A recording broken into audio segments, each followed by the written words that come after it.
ಯಾವುದೇ ಸ್ವಾರ್ಥ ಇಲ್ಲದೆ ನೀವು ಮಾಡ್ತಾ ಇರುವಂತ ಈ ಒಂದು ಮಹತ್ ಕಾರ್ಯಕ್ಕೆ ನಮ್ಮ ದೊಡ್ಡ ಸಾಷ್ಟಾಂಗ ನಮಸ್ಕಾರ, ಶಿರಸಾಷ್ಟಾಂಗ ನಮಸ್ಕಾರ. ಧನ್ಯವಾದ. ಆಚಾರ್ಯ, ನಿಮ್ಮ ಪ್ರಕಾರ ಭಾವೈಕ್ಯತೆ ಅಂದ್ರೆ ಏನು?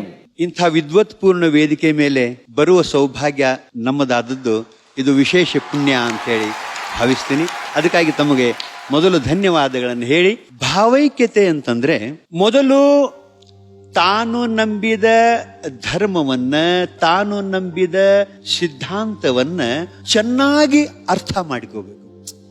ಬರೇ ಅರ್ಥ ಮಾಡಿಕೊಳ್ಳುವುದಲ್ಲ, ಅರ್ಥ ಮಾಡಿಕೊಳ್ಳುವುದರ ಜೊತೆಗೆ ಅದನ್ನ ಅನುಷ್ಠಾನಕ್ಕೂ ತಂದಿರಬೇಕು. ಅನುಷ್ಠಾನಕ್ಕೆ ತರುವುದರ ಜೊತೆಗೆ ಇನ್ನೊಬ್ಬರು ನಂಬಿಕೊಂಡು ಬಂದಿರುವಂತಹ ಧರ್ಮವನ್ನ, ಸಿದ್ಧಾಂತವನ್ನ, ಆರಾಧನೆಯ ವಿಧಿಯನ್ನ ಪ್ರಾಮಾಣಿಕವಾಗಿ ಗೌರವಿಸುವುದಕ್ಕೆ ಭಾವೈಕ್ಯತೆ ಅಂತ ಕರೀತಾರೆ.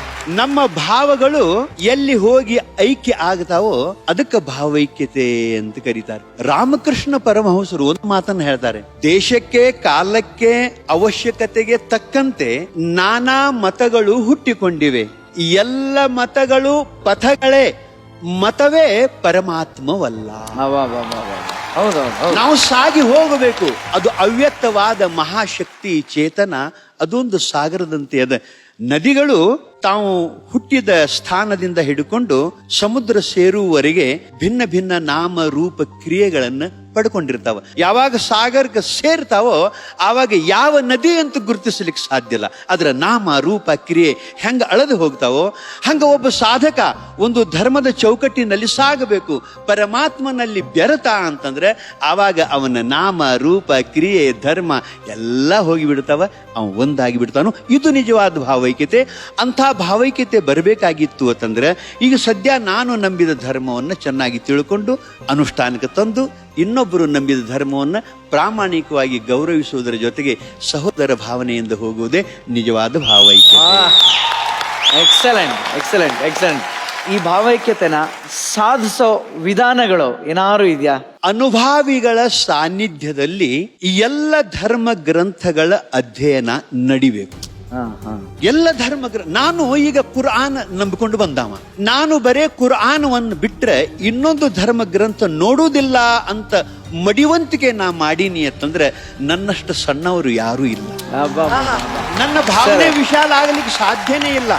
ಉಪನಿಷತ್ತುಗಳನ್ನ ಬಿಟ್ರೆ ನಾ ಇನ್ನೊಂದು ಧರ್ಮದ ಗ್ರಂಥ ನೋಡಂಗಿಲ್ಲ ಅಂತಂದ್ರೆ ಅವನಂತ ಸಣ್ಣವನೇ ಯಾರಿಲ್ಲ. ಅದಕ್ಕೆ ವಿಶಾಲ ಭಾವನೆ ನಮ್ಮಲ್ಲಿ ಬರಬೇಕಾಗಿತ್ತು ಅಂತಂದ್ರೆ ಅನುಭಾವಿಗಳ ಸಾನ್ನಿಧ್ಯದಲ್ಲಿ ಕುರ್ಆನ್ ಓದುವುದರ ಜೊತೆಗೆ ನಾನು ಉಪನಿಷತ್ತುಗಳನ್ನು ಅಧ್ಯಯನ ಮಾಡಬೇಕು, ವಚನ ಸಾಹಿತ್ಯವನ್ನು ಅಧ್ಯಯನ ಮಾಡಬೇಕು. ವಚನ ಸಾಹಿತ್ಯವನ್ನು ಅಧ್ಯಯನ ಮಾಡುವವರು ಕುರ್ಆನವನ್ನು ಅಭ್ಯಾಸ ಮಾಡಬೇಕು.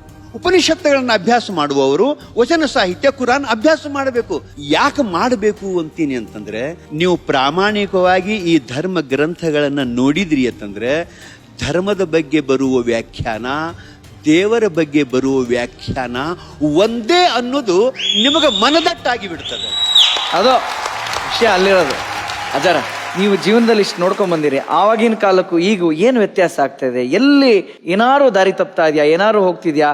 ಆತರ ಹೇಳದಿದ್ರೆ ನೀವೇನಾರು ಯೂತ್ಸ್ಗೊಂದು ಮೆಸೇಜ್ ಹೇಳಿದ್ರೆ ಏನ್ ಹೇಳಕ್ ಇಷ್ಟಪಡ್ತೀರಿ ಇವತ್ತಿನ ಯೂತ್? ನಮ್ಮ ಯುವಕರು ಯಾರ ಏನಾರ ಹೇಳಿದ್ರು ಅಂತಂದ್ರೆ ಆ ಮಾತನ್ನ ಚಿಕಿತ್ಸೆಗೆ ಒಳಪಡಿಸಲಾರದನ್ನು ಸ್ವೀಕಾರ ಮಾಡಬಾರದು. ಈ ಮಾತನ್ನ ಯಾವ ಉದ್ದೇಶದಿಂದ ಇವರು ಹೇಳಾಕತ್ಯಾರ ಅನ್ನುವ ವಿವೇಕ ನಮ್ಮ ಯುವಕರಲ್ಲಿ ಇರಬೇಕು.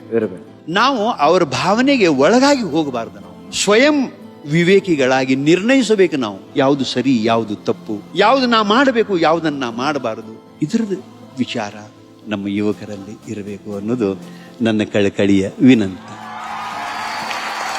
ಧನ್ಯವಾದ. ಆಮೇಲೆ ಗ್ರಾಮೀಣ ಪ್ರದೇಶದೊಳಗೆ ಎಲೆಮರೆ ಕಾಯಿಯಂತೆ ಅವ್ಯಕ್ತವಾಗಿ ಇರುವಂಥ ಸಾಧಕರನ್ನು ಗುರುತಿಸಿ ಇಡೀ ನಾಡಿಗೆ, ಈ ಜಗತ್ತಿಗೆ ಪರಿಚಯ ಮಾಡಿಕೊಡುವಂಥ ಒಂದು ಕಾರ್ಯಕ್ರಮ ತಾವೇನು ಮಾಡಾಕತ್ತೀರಿ. ತಮ್ಮೆಲ್ಲಾ ಸದಸ್ಯರಿಗೆ ಅನಂತ ಧನ್ಯವಾದಗಳು, ಅನಂತ ವಂದನೆಗಳು. ಇಬ್ರಾಹಿಂ ಗುರುಗಳೇ, ನೀವು ತತ್ವಪದ ಅಥವಾ ಈ ಭಜನೆಯಲ್ಲಿ ಒಂದೋ ಎರಡೋ ಸಾಲ ಹೇಳೋದಕ್ಕೆ ಸಾಧ್ಯ ಗೊತ್ತಾಗೋದಕ್ಕೆ ನಮಗೆ? ಈ ನಮ್ಮ ಅಧ್ಯಾತ್ಮದೊಳಗ ಗುರು ಕೃಪಾ ಅನ್ನೋದು ಬಹಳ ಮುಖ್ಯವಾದ. ಅದಕ್ಕೆ ಗುರುವಿನ ಕರುಣೆಯೂ ಆಗಬೇಕಾದರೆ, ಗುರುವಿನ ಕರುಣೆಯೂ ಆಗಬೇಕಾದರೆ ಗರ್ವವ ಬಿಡಬೇಕು, ಉರುತರ ಸುಖವನು ಪಡೆಯಬೇಕಾದರೆ, ಮೋಕ್ಷ ಸುಖವನು ಪಡೆಯಬೇಕಾದರೆ ಶರೀರವನ್ನು ಬೇರಿಡಬೇಕು, ಶರೀರವನ್ನು ಬೇರಿಡಬೇಕು. ಶಶಿಧರನ ಕೃಪೆಯಾಗಬೇಕಾದರೆ ಶಿಶುವಿನಂತೆ ಮೊರೆಯಿಡಬೇಕು, ಶಿಶುವಿನಂತೆ ಮೊರೆಯಿಡಬೇಕು. ಗುರುವಿನ ಕರುಣೆಯು ಆಗಬೇಕಾದರೆ ಗರ್ವವ ಬಿಡಬೇಕು.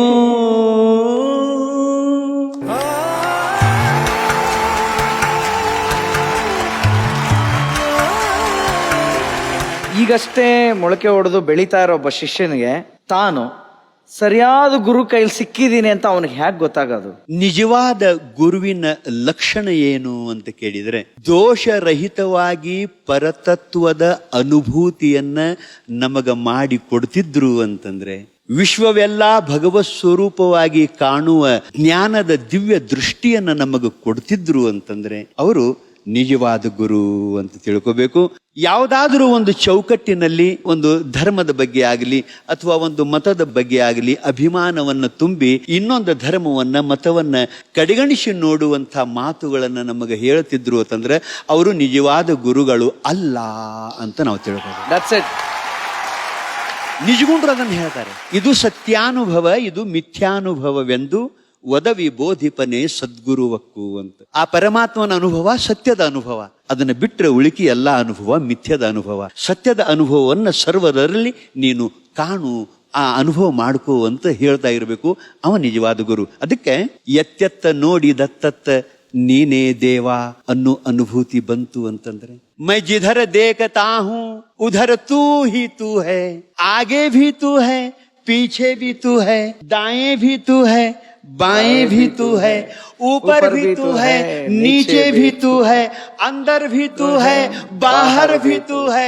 मैं जिधर देखता हूँ उधर तू ही तू है ಅನ್ನುವ ಅನುಭೂತಿ ಮಾಡಿ ಕೊಡ್ತಿದ್ರು ಅಂತಂದ್ರೆ ಅವರಿಗೆ ನಾವು ನಿಜವಾದ ಗುರುಗಳು ಅಂತ ತಿಳ್ಕೋಬೇಕು. ನನ್ನೊಳಗಿದ್ದ ಆ ಒಂದು ಪ್ರಶ್ನೆ, ಡೌಟ್ ನಾನು ಕ್ಲಿಯರ್ ಮಾಡಿದ್ರಿ. ಈ ನಮ್ಮ ಮಕ್ಕಳು ಈ ಒಂದು ನಿಮ್ಮ ನಾಟಕನ ಅಂದ್ರೆ ತುಂಬಾ ಚಿಕ್ಕದಾಗಿ ತೋರಿಸಿದ್ರು ನಿಮ್ಮ ಒಂದು ಜೀವನನ. ಹೇಗ ಅನ್ನಿಸ್ತು ಅವರ ಬಹಳ ಅದ್ಭುತವಾಗಿರುವಂತ ಒಂದು ಕಲೆ ಇದು. ಹಿರಿಯ ಕಲಾವಿದರನ್ನ ಮೀರಿಸುವಂತ ಕಲೆಯನ್ನ ಈ ಮಕ್ಕಳು ಸಾಧ್ಯ ಮಾಡಿಕೊಂಡಿದ್ದಾರೆ. ಅದರಾಗ ನಮ್ಮ ತಾಯಿ, ಅದಕ್ಕೆ ನಾನು ಬಂದ ತಕ್ಷಣ ಇನ್ನೊಮ್ಮೆ ನಾನು ನಮಸ್ಕಾರ ಮಾಡ್ತಾ ಇದ್ದೀನಿ. ನನಗೆ ನಿಜವಾಗಿಯೂ ನನ್ನ ತಾಯಿ ನೆನಪಾಗಿ ನಾನು ಅಲ್ಲಿ ಕೂತ್ಕೊಂಡು ಕಣ್ಣೀರು ಅಂತ ನಿಮಗೆ ನೋಡಿದ್ವಿ ನಾವು. ಆಮೇಲೆ ಇವರಂತೂ ಬಹಳ ಅದ್ಭುತವಾಗಿರುವಂತಹ ನಿಮ್ಮದ ಪಾತ್ರ ಇದು, ನಿಮ್ಮ ಬಾಲ್ಯ. ನನಗೆ ಈ ಶಬ್ದಗಳು ಸಾಲ್ವಲ್ಲು. ಈ ಮಕ್ಕಳ ಪ್ರತಿಭೆಯನ್ನು ನೋಡಿ ಬಹಳ ಅದ್ಭುತವಾಗಿರುವಂಥ ಕಲೆಯನ್ನ ಮಾಡಿದ್ದಾರೆ. ಇವರು ಮಾತಾಡುವಾಗ ಪರಕಾಯ ಪ್ರವೇಶ ಅಂತಾರೆ ನೋಡ್ರಿ. ಅವರು ತಾವಾಗಿ ಉಳಿಲಾರದೇನೆ ಪರವಶರಾಗಿ ಆ ಪಾತ್ರದೊಳಗೆ ಜೀವವನ್ನ ತುಂಬ್ತಾ ಇದ್ರು ಇವರು. ನಾವು ಒಂದು ನಾಟಕ ನೋಡಾಕತ್ತೀವಿ ಅನ್ನೋ ಭಾವ ನಮ್ಮಲ್ಲಿ ನನಗಂತೂ ಬರಲಿಲ್ಲ. ನಾನು ಸಾಕ್ಷಿಯಾಗಿ ನನ್ನನ್ನೇ ನಾನು ನೋಡಾಕತ್ತೇನೆ ಅನ್ನೋ ಭಾವದೊಳಗೆ ನಾನು ನೋಡಿದೆ. ಅಷ್ಟೊಂದು ಪಾತ್ರವನ್ನು ಅವ್ರು ಚೆನ್ನಾಗಿ ಮಾಡಿದ್ದಾರೆ. ಅವರಿಗೆ ಧನ್ಯವಾದ, ಅವರಿಗೆ ಶುಭವನ್ನು ಕೋರ್ತಾ ಇದ್ದೇನೆ. ಪರಮಾತ್ಮ ಇವರಿಗೆ ಸುದೀರ್ಘವಾಗಿರುವಂಥ ಆಯುಷ್ಯ, ಆರೋಗ್ಯ, ಭೋಗ, ಭಾಗ್ಯ, ಭಕ್ತಿ, ಜ್ಞಾನ, ವೈರಾಗ್ಯ, ಸಕಲ ಸುಖ ಶಾಂತಿಗಳನ್ನು ಕರುಣಿಸಲಿ, ವಿದ್ಯಾಬುದ್ಧಿಗಳನ್ನು ಕರುಣಿಸಲಿ ಅಂತ ಹಾರೈಸ್ತಾ ಇದ್ದೇನೆ. ಮತ್ತೊಮ್ಮೆ ಈ ಮಕ್ಕಳಿಗೆ ನಮಸ್ಕಾರ ಮಾಡ್ತೇನೆ. ಶರಣ ಶರಣ. ಸರ್ವಧರ್ಮ ಸಮನ್ವಯದ ಪ್ರತೀಕವಾದ ತಮಗೆ ಪಾದಾರವಿಂದಗಳಿಗೆ ನಮಸ್ಕಾರ. ನಮಸ್ಕಾರ. ಇವತ್ತು ಈ ದೇಶಕ್ಕೆ, ಈ ಸಮಾಜಕ್ಕೆ ಈ ತರದ ಚಿಂತನೆಗಳು ಹೆಚ್ಚು ಹೆಚ್ಚು ಅವಶ್ಯಕತೆ ಇದೆ.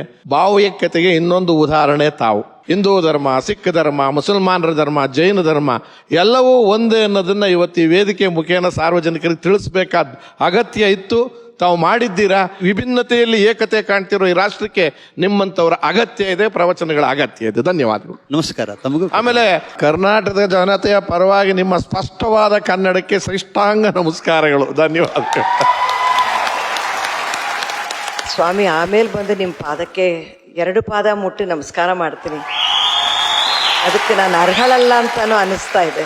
ನನ್ನ ಮನಸ್ಸಿಗೆ ಅನಿಸಿದ್ದು ಅಲ್ಲಾ ಮಾಲೀಕ್ ಅಂತ ಶಿರ್ಡಿ ಸಾಯಿ ಯಾವಾಗಲೂ ಹೇಳ್ತಾನೆ ಇರ್ತಾರೆ. ಬಾಬಾ ಈ ವರ್ಷದಲ್ಲಿ ನಿಜವಾಗ್ಲೂ ಬಾಬಾನೇ ನಿಮ್ಮನ್ನು ಇಲ್ಲಿ ಕಳಿಸಿದಾರೇನೋ ಅಂತ ನನ್ನಂತ ಆ ದೇವ್ರನ್ನೇ ನಂಬ್ಕೊಂಡಿರೋರಿಗೆ ಅನಿಸ್ತಾ ಇದೆ. ಈ ಸ್ಟೇಜ್ ಮೇಲೆ ನಾನು ಯಾವ ಪುಣ್ಯ ಮಾಡಿದ್ನೋ ಏನು ಮಾಡಿದ್ನೋ ಗೊತ್ತಿಲ್ಲ. ನಿಮ್ಮಂಥವರೆಲ್ಲ ನೋಡೋಕ್ಕೆ ಒಂದು ಅವಕಾಶ ಮಾಡಿಕೊಡೋ ಜಿ ಟಿವಿಗೆ ಕೋಟ್ಯಾಂತರ ನಮಸ್ಕಾರ ಮಾಡ್ತೀನಿ. ನನಗೆ ಹೇಳಕ್ ಏನಿಲ್ಲಪ್ಪ, ನಾನು ಸಾಕಷ್ಟು ಕಲಿತೆ ಇವತ್ತು. ಮಾತಾಡ್ತಿದ್ದಾಗೆಲ್ಲ ನನಗೆ ಅದೇ ಅನ್ನಿಸ್ತಾ ಇದ್ದಿದ್ದು, ಅಕಸ್ಮಾತ್ ಈ ಎಪಿಸೋಡ್ನ ಯಾರ್ಯಾರು ನೋಡಿರ್ತಾರೋ ಅವರಿಂದ ಒಂದು 100 ಜನಕ್ಕೆ ಆ ಮಾತು ಹರಡಿದ್ರೆ, ಅಥವಾ ಆ 100 ಜನರಿಂದ ಇನ್ನೊಂದು 100 ಜನಕ್ಕೆ ಆ ಮಾತು ಹರಡಿದ್ರೆ ಸಾಕಷ್ಟು ಬದಲಾವಣೆ ಆಗುತ್ತೆ.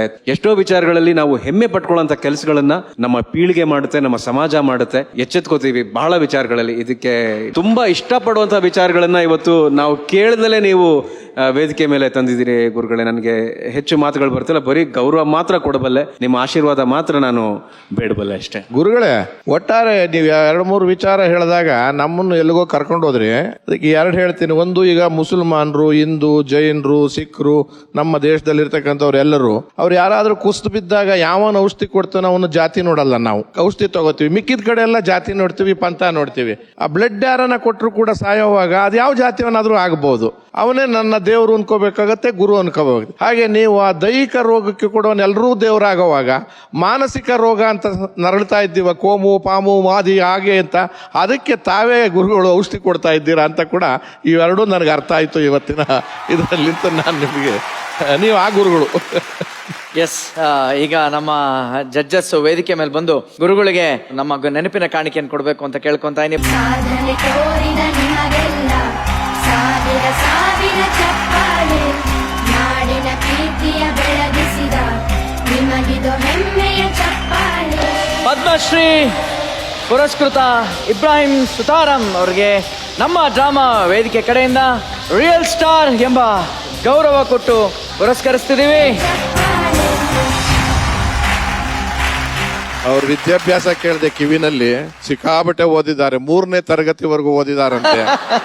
ಯಾವ ತರಗತಿ ಲೆಕ್ಕ ಇದೆ, ವಿಶ್ವವಿದ್ಯಾಲಯವೇ ಅವರೇ ಆಗಿದ್ದಾರೆ. ಒಂದು ಯೂನಿವರ್ಸಿಟಿ ಅಂದ್ರೆ ಏನು ತಪ್ಪಲ್ಲ, ಬಯಲು ವಿಶ್ವವಿದ್ಯಾಲಯ ತಾವು. ಧನ್ಯವಾದಗಳು. ಎಂದೂ ಮರೆಯದ ಕ್ಷಣ ಇದು. ಇಂಥ ವಿದ್ವತ್ಪೂರ್ಣ ವೇದಿಕೆ ಮೇಲೆ, ಇಂಥ ಮಹಾನುಭಾವರ ಸಮ್ಮುಖದಲ್ಲಿ ಇಂಥ ವಿಚಾರಗಳನ್ನ ಹಂಚಿಕೊಳ್ಳುವುದರ ಜೊತೆಗೆ ತಾವು ಈ ಪ್ರಶಸ್ತಿಯನ್ನು ಕೊಡ್ತಾ ಇದ್ದೀರಿ. ನಿಮಗೆ ಅನಂತ ಧನ್ಯವಾದ, ಅನಂತ ವಂದನೆಗಳು. ಧನ್ಯವಾದ. ಬರ್ಲಿ, ಜೋರಾದ ಚಪ್ಪಾಳೆಯೊಂದಿಗೆ ಬೀಳ್ಕೊಳ್ಳೋಣ ನಮ್ಮ ಪದ್ಮಶ್ರೀ ಇಬ್ರಾಹಿಂ ಸುತಾರ್ ಸರ್ ಅವ್ರಿಗೆ, ನಮ್ಮ ರಿಯಲ್ ಸ್ಟಾರ್. ಹಾಗೆ ಇವತ್ತು ನಮ್ಮೊಂದಿಗೆ ಅವರ ಪುತ್ರರಾದಂತ ಹುಮಾಯೂನ್ ಸುತಾರ್ ಸರ್ ಅವರು ಬಂದಿದ್ದಾರೆ. ಸರ್, ನಿಮಗೂ ಹೃದಯಪೂರ್ವಕವಾದಂತ ಧನ್ಯವಾದಗಳು. ಎಲ್ಲೋ ಒಂದ್ ಕಡೆ ಕೇಳಿದ್ದೆ ನಾನು, ಸಾಧಕರು ಯಾವ ತರ ಅಂತಂದ್ರೆ ಒಂಥರ ಸಾಂಬ್ರಾಣಿ ಇದ್ದಂಗೆ ಅಂತ. ಬಿಸಿ ಕೆಂಡದಲ್ಲಿ ಬಿದ್ದಾಗ್ಲೇ ಅದ್ರ ವಾಸನೆ ಸ್ಪ್ರೆಡ್ ಆಗುತ್ತೆ ತುಂಬಾ ಅನ್ಬಿಟ್ಟು ಅಂತ. ಹಾಗೆ ಅವ್ರ ಜೊತೆ ಇರೋದು ಹುಡುಗಾಟ ಅಲ್ಲ. ಯಾಕೆಂತಂದ್ರೆ ಪ್ರತಿ ಕ್ಷಣ ಪ್ರತಿ ನಿಮಿಷ ಅವ್ರಿಗೆ ಸತ್ಯದ ಅರಿವಿರುವಂತ ವ್ಯಕ್ತಿ. ತಂದೆ ಮನಸ್ಸು ನೋಯಿಸದೆ ನಡ್ಕೊಂಡ್ಬಿಟ್ರೇನೆ ಜೀವನ ಸಾರ್ಥಕ ಆಗೋಗ್ಬಿಡುತ್ತಲ್ಲಿ. ಅಂತವ್ರ ಜೊತೆ ನೀವು ಇದೀರಾ ಅಂತಂದ್ರೆ ನಿಮಗೊಂದು ಶಿರಸಾಷ್ಟಾಂಗ ನಮಸ್ಕಾರ ಇಲ್ಲಿಂದ. ಜೀ ಕನ್ನಡ, ಬಯಸಿದ ಬಾಗಿಲು ತೆಗೆಯೋಣ.